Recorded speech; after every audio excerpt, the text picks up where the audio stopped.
The end of the year is a time when investors take stock of what happened over the preceding 12 months and look to anticipate what might happen in the year ahead. After an eventful 2023 for commodity markets, we look at the outlook for 2024 in this episode. Welcome to the Commodity Exchange, a podcast where we bring you insights from the world of commodities. Whether you are an investor or just want to learn more about the topic, this podcast is for you. I'm Mobeen, Director Macroeconomic Research and Tactical Solutions at WisdomTree.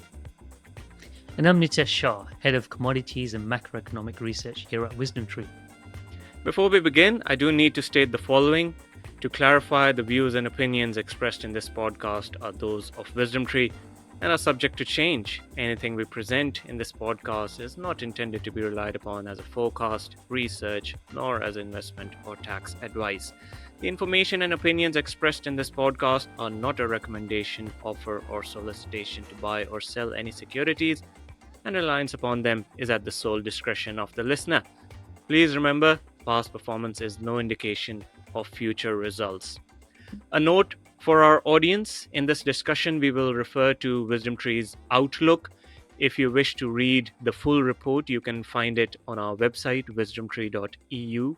In addition to commodities, the report also covers equities, thematic investing, and also cryptocurrencies. But on this show, we focus on commodities, and my co-host Nitesh is, of course, the author of the Commodity Outlook. So I'll be putting all the questions to him. So Nitesh, you talk about the idea of commodities being a late cycle performer in the outlook. Now it seems like the late stage of the economic cycle is getting extended more so than was probably anticipated at the start of 2023.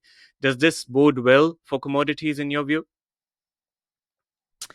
Yeah, Mobeen, I think you hit the nail on the head that commodities are a late cycle performer. And we've seen this across a number of cycles. Typically, there are asset classes that move early in the cycle. They include equities. So even before the economic cycle has really made a decisive turn for a recovery, equities tend to perform well, and we saw that in 2022 with equity price performance. And commodities were a bit slow off the mark. They only really started to pick up in 23, not in 24. In the second half of this year, as we get late into the recovery, has been particularly strong for some individual commodities. Precious metals have been good. We've been seeing some, sporadic rallies in some metals and in the energy market, although they sort of ebb and flow. But it does seem to indicate that the latter half of the recovery is working well for commodities. Now, if we see this latter inning really become extended, that should be good for commodities.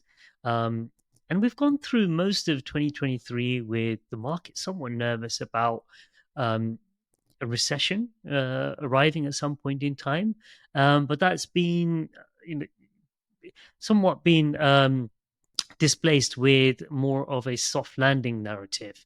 And it's really on the back of positive upside surprises in data from the US. But even elsewhere, the length of the economic cycle seems to have been extended.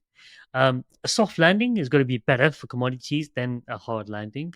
Commodities are a cyclical asset class, but even in the early phases of a recession, commodities tend to still perform quite positively, while equity markets, for example, don't. So going into 2024, that soft landing is probably a better narrative than a hard landing. But either way, commodities in the early phases of a recession could do well. You mentioned precious metals there. Now, we've seen in 2023, gold has surged past $2,000 per ounce more than once and remained perhaps more elevated on average compared to 2022. In contrast, we see copper, one of the most important industrial metals. It just doesn't seem to get a break. It seems like it's been a year in 2023 for defensive commodities. Do you think that is likely to continue, or might that change next year? Yeah, so 2023 has been great for those defensive commodities like gold, and that's been somewhat surprising because the bond headwinds have been very strong, and the dollar has been very strong as well, which normally would push the metal prices down. Um, on the flip side, for gold, what's been supportive has been relatively elevated inflation. So even though inflation is moderating, it's nowhere close to central bank targets, and therefore is still offering some degree of support to defensive commodities like gold. Now, one other aspect sprinkled in October was geopolitical risk, and with the war breaking out in Israel and Hamas, that had put a geopolitical premium in gold, and um, that's largely dissipating now. We've seen over a month since the war started, and the conflict hasn't spread out beyond um, Israel and Hamas. It hasn't spread out into the broader region as many had feared. And on top of that, we are starting to see the beginnings of a truce today. So that is looking like the situation there is improving, and therefore the geopolitical premium for gold has started to fizzle away. But at the same time, the geopolitical premium has fizzled away. We're starting to get a bit of relief from the bond market. So bond yields, which were 10-year US bond yields, which were touching 5% uh, just over a month ago, and now closer to 4.4%. So that has provided a massive relief um, for gold. At the same time, the dollar has depreciated as well, close to 3% over that time horizon, which is helping gold get to those 2000, uh, close to that 2000 level. It sporadically gets there and pulls back. It is seeming like um, a bit of a resistance point there. And I guess if we were to see geopolitical political risks spike up once again, or we were to see recession risks materialize, that could allow gold prices to uh, break that resistance. Um, but your point that copper, which you would normally expect in this point in the economic cycle, like deep into the recovery period, should do better. And I think one of the reasons why copper hasn't done better is the market is looking at China, and China being the largest consumer of copper hasn't been performing well from an economic standpoint for most of 2023. Um, and obviously, things are turning around right now because China has been stimulating. But I don't think that the market really appreciates just how much the stimulus in China is helping copper. Now, if you look at copper demand in China, it's actually remained really level despite the economic concerns. And part of the reason behind that is China has been using relatively weak prices opportunistically. It's been um, increasing its grid expenditure, and that's with its eyes set on becoming net zero by 2060. And one of the ways of reducing its greenhouse gas emissions is to reduce the number of internal combustion engine vehicles on the roads and replace them with electric vehicles. Those electric vehicles need an upgrade in the grid, and they need more charging infrastructure. And so those things are very copper intensive, with China expending much more on its grid. That copper demand has increased, and therefore we've seen level copper demand despite the weak economy. But as time has progressed, that stimulus is coming to the fore, and we're likely to see that push demand for copper even higher. You've rightly mentioned China there. It is, of course, difficult to disentangle any discussion about commodities without mentioning the biggest producer and, of course, consumer of commodities in general, which is China. And this extends beyond copper as well. Of course, China's relevance to the commodity spectrum. And we know that markets got very excited in January 2023 regarding China's outlook, but have since then been largely disappointed. You mentioned a few things that China is doing now in terms of stimulus, but what are the things that you're looking forward to in terms of China's economic outlook for next year, and what commodities might be affected by it? Yeah, great question. So let's put that context back in. So, China reopened tail end of 2022. Um, Huge expectations, as you mentioned, because everyone thought China would be following the path of other big economies and provide stimulus during that opening. China had a different idea. They looked at the rest of the world and said, "Ooh, everyone's got an inflation problem. We want to avoid that," and therefore they opened up with a lot of constraint. However, that weakness in economic activity became too large to bear by the summer period, and China started stimulating at that point. Now, normally when China stimulates its economy, it goes big. And if you look back to, say, 2008, during the global financial crisis, it really set out the bazookas. And every other economic soft patch since then has largely been met by strong stimulus. Not this time.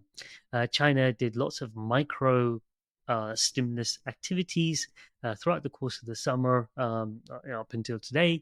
Every couple of days, they're announcing something, but each thing that they announce is not really headline worthy in of itself. But in accumulation, they're actually quite meaningful. So while data was coming in really weak over the summer, after the stimulus has kicked in, we're starting to see better retail sales data, industrial production data, even the third quarter GDP data came as an upside surprise. Um, some of the stimulus that we saw included easing of lending rates by the People's Bank of China, and um, that was also coupled with lots of sort of fiscal measurements as well. I think China is changing gears once again in terms of stimulus, and it's going to become a lot more focused on increasing its indebtedness, to focus spending on fiscal projects.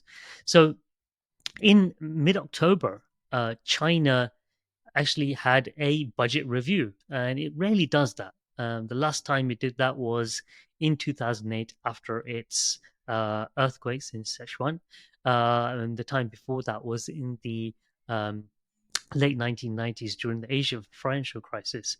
So using such a rarely utilized uh, method for increasing budget, it will likely take its deficits up to 3.8%, clearly breaching the 3% level that they set earlier this year, and an extra 1 trillion renminbi of borrowing is going to come from the federal government.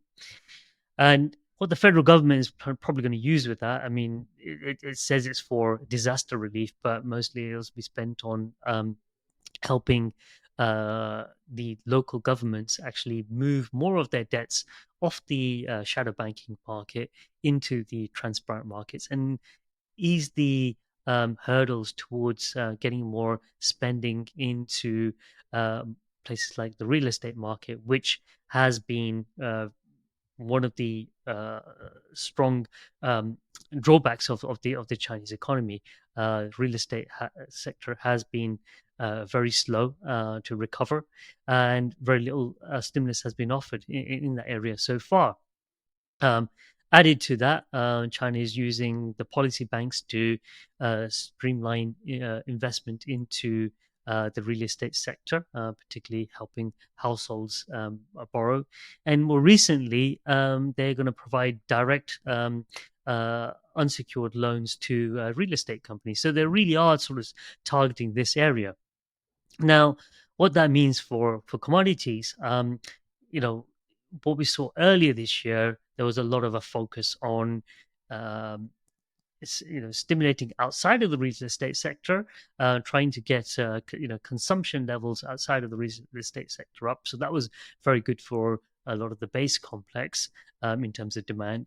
Also, trying to get housing projects completed was useful for copper. Once again, there's lots of copper being used when the houses are being completed. So when you get the wiring being put in, the piping being put in, other base metals when the white goods come in, like refrigerators and washing machines. Now, and if the stimulus going forward is directed a bit more at kickstarting real estate projects once again, in a more broader setting, not just getting them completed, then that could help other metals as well, including iron ore and nickel. Nickel's a very important metal for steel production.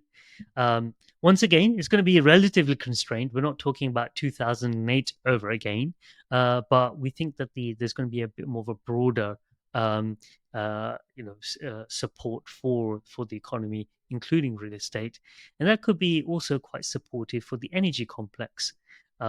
China has already been one of the strongest drivers for energy demand in 2023, accounting for about 70% of demand growth. With this stimulus in place, that could potentially extend the demand growth going into next year. Let's now pick up on something you alluded to earlier, Nitesh, geopolitics. Now, if we look back at the last 4 years, there's been a lot of volatility in oil prices. Initially, it was the pandemic to blame, but lately it has indeed been geopolitics. And this geopolitics has spurred many countries on to accelerate their transition away from fossil fuels.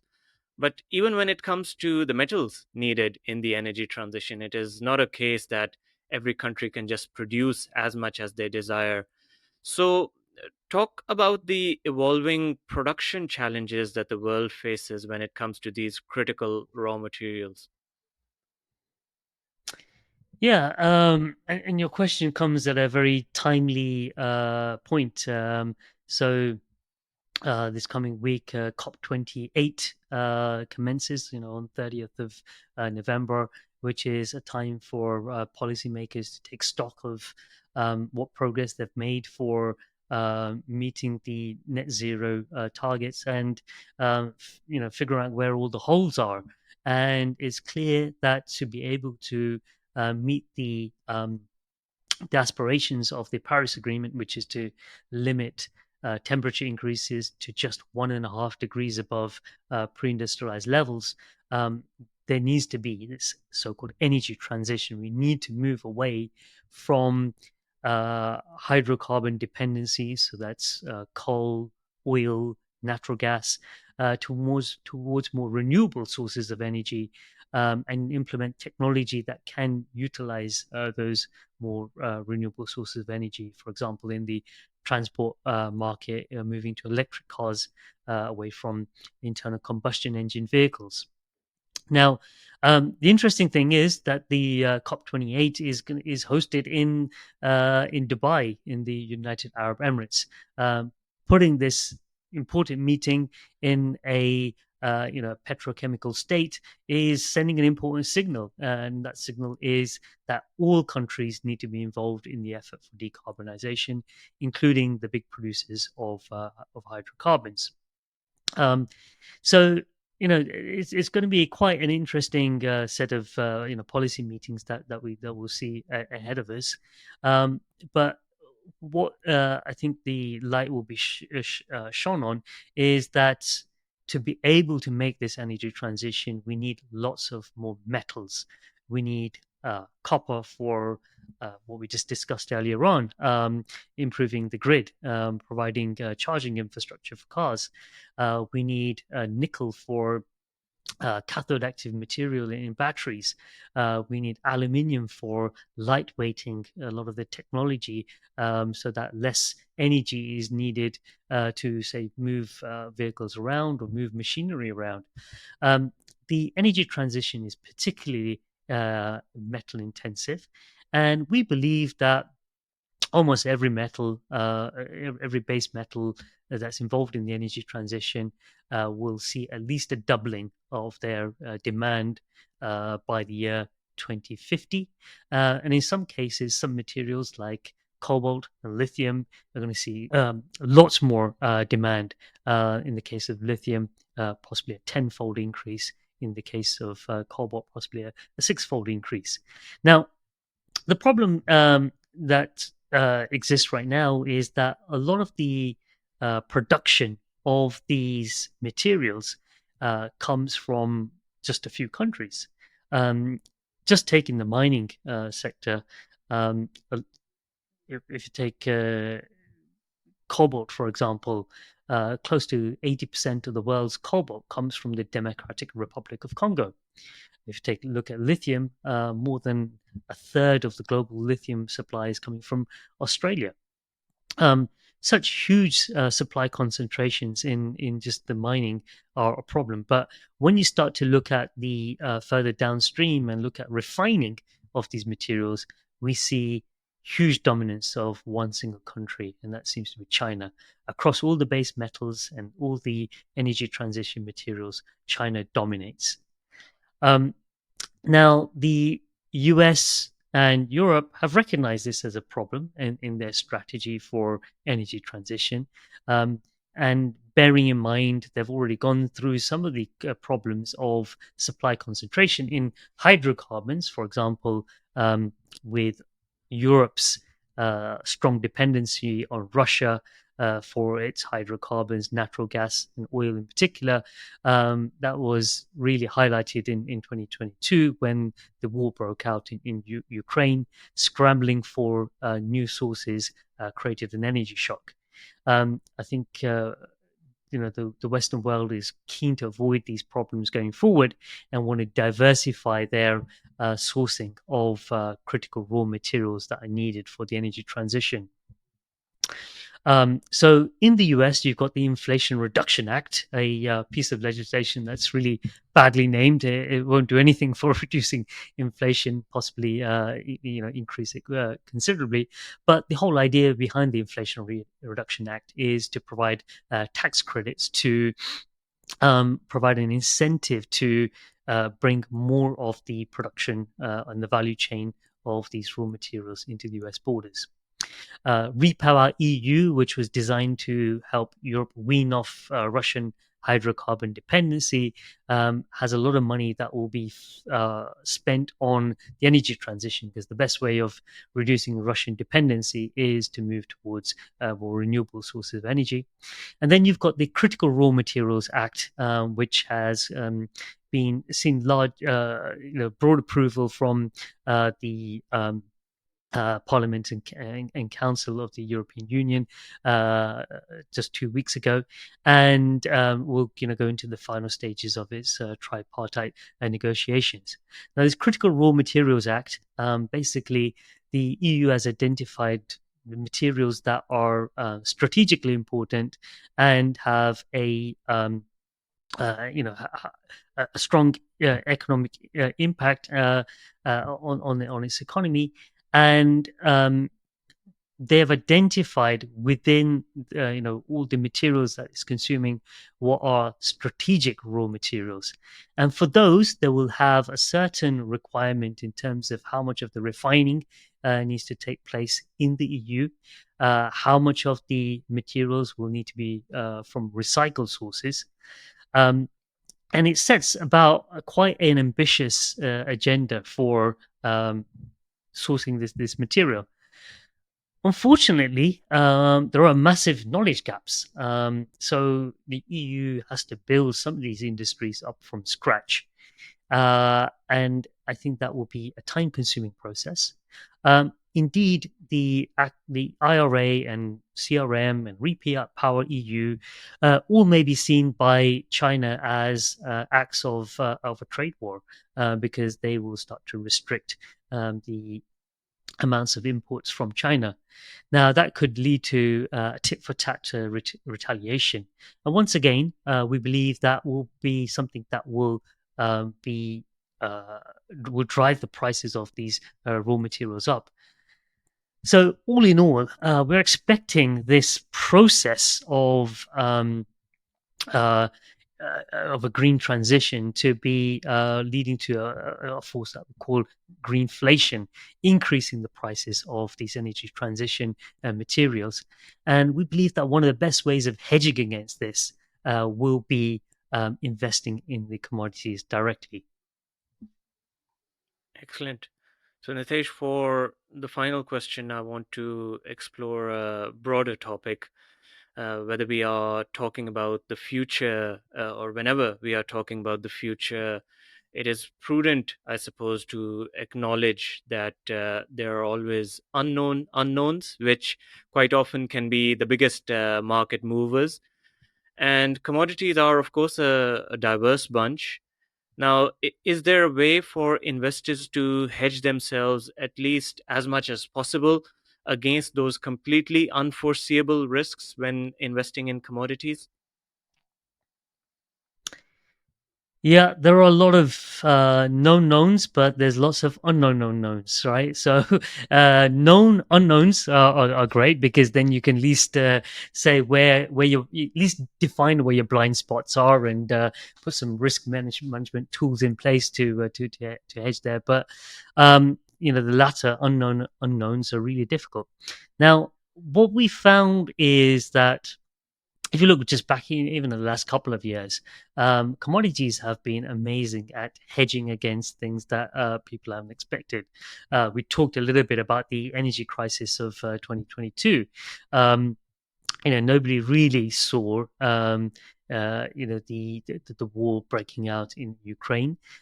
Yet when it happened, energy prices skyrocketed, and being invested in commodities worked out very beneficial for many investors, as it provided a partial hedge against some of the adverse impacts of that war breaking out.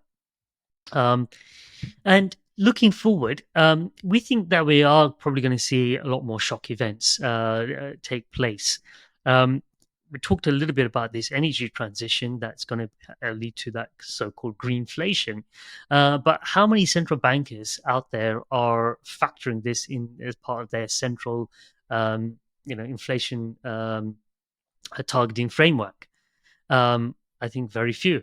Uh, and the key thing is that when central bankers think about inflation, they're typically thinking about core inflation. When energy prices spike, when food prices spike, their usual thought process is that they are transitory.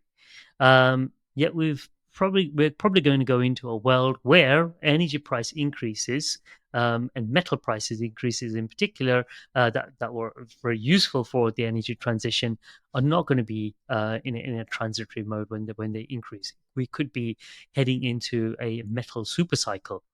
Now, if that's the case, when prices are going up for a key input into industrial production, that could hurt corporate profits and therefore be damaging for equities, for corporate bonds.